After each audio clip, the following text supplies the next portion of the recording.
Shyam steel flexi strong TMT बार, ये strong के साथ फ्लेक्सिबल भी है। आपदा मुसीबत कोई भी आए, ये घर को अटूट बनाए। जब टीएमटी फ्लेक्सी स्ट्रॉन्ग, तो घर रहे हमेशा के लिए स्ट्रॉन्ग। কবিগুরুর সম্বন্ধে আমাদের আলাদা করে নতুন করে বলার কিছু নেই। উনি উনি ওনার টাইম থেকে অনেক আগে চিন্তা ভাবনা করেছেন। উনি ওনার টাইমে, যে টাইমে উনি জন্ম হয়েছেন, যে সোসাইটিতে উনি বড় হয়েছেন, मतलब এখনো ওনার যে চিন্তা ভাবনাগুলো, ওনার লেখাগুলো, ওনার যেটা ওনার আর্টের মাধ্যমে যেগুলো আমাদেরকে সমাজকে যে মেসেজটা দিয়েছেন, এখনো রেলেভেন্ট, এটা এখনো আমরা ফলো করি। এখনো আমাদের ইন্ডিয়া আর বাংলাদেশ দুটো দেশও ওনাদের কবিকে ন্যাশনাল আন্তম হিসাবে অ্যাডাপ্ট করেছে। এটা থেকে বড় সম্মান, এই সম্মানটা কোনো পোয়েটকে বিশ্বে নেই, যেটা দুটো কান্ট্রি যেটা ন্যাশনাল আন্তমকে অ্যাডাপ্ট করেছে। ये स्टाइल का मामला है। रूपा फ्रंटलाइन।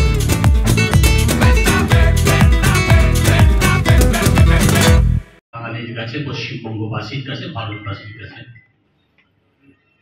মানুষ জন্মায়, তার মা গল্প শোনায় রবি ঠাকুরের, তার আত্মত্যাগের গল্প, তার কবিতার গল্প, তাকে জানার ইচ্ছা শিশু মন থেকেই জাগিয়ে তোলে।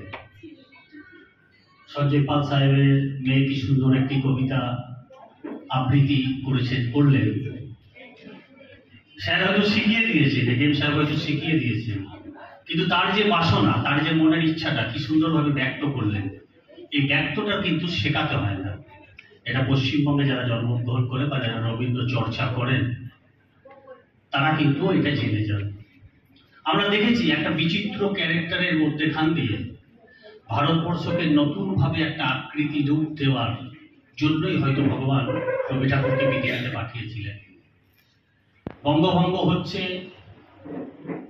সম্প্রীতির প্রয়োজন রয়েছে, বিভেদ তৈরি হয়ে যাচ্ছে, রাখি বন্ধন উৎসব করছেন। ছোট ছোট কবিতা, ছোট ছোট গল্প, মা মারা যাচ্ছে, তার আগের দিন রাতের বেলায় বসে কবিতা লিখছেন।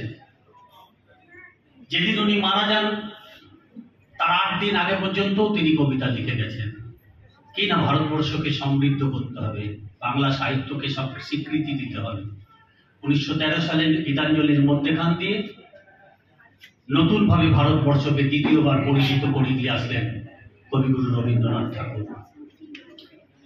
তৎকালীন যে সমস্ত মনীষীরা ছিলেন বা যে সমস্ত লেখক, কবি, সাহিত্যিক, দার্শনিক যারা ছিলেন, তারা ভাবতেন রবি ঠাকুর সাহিত্যিক না রবি ঠাকুর বিজ্ঞানী। সুনীতি কুমার চট্টোপাধ্যায়ের সঙ্গে যখন রাশিয়ায় যাবেন, কলেজ স্ট্রিটের দোকানে দোকানে ঘুরছেন, সুনীতি কুমার চট্টরাজ ভাবছেন যে বাংলা সাহিত্যের কবিতার গল্প লিখবেন বা বাংলা সাহিত্যের পুঁথি কিনবেন। তো দেখছেন যে কবি ঠাকুর আমাদের বিজ্ঞানের বই কিনছেন, বিজ্ঞানের কথা যেখানে লেখা আছে সেই সমস্ত সাহিত্যগুলো কিনছেন। আজকে যে কবি প্রণাম, আমাদের বিশ্বকবি রবীন্দ্রনাথ ঠাকুরের জন্ম। আজ এই অনুষ্ঠানে মাননীয় জেলা শাসক মহাশয় আছেন, মাননীয় অতিরিক্ত জেলা শাসক উন্নয়ন মহাশয় আছেন, প্রজেক্ট ডিরেক্টর ডিআরডিসি স্যার আছেন, এবং আমাদের বিভিন্ন ডিআইসিও সাহেব, নতুন ডিআইসিও সাহেব যিনি জয়েন করেছেন, ডিআইসিও ইনচার্জ আছেন।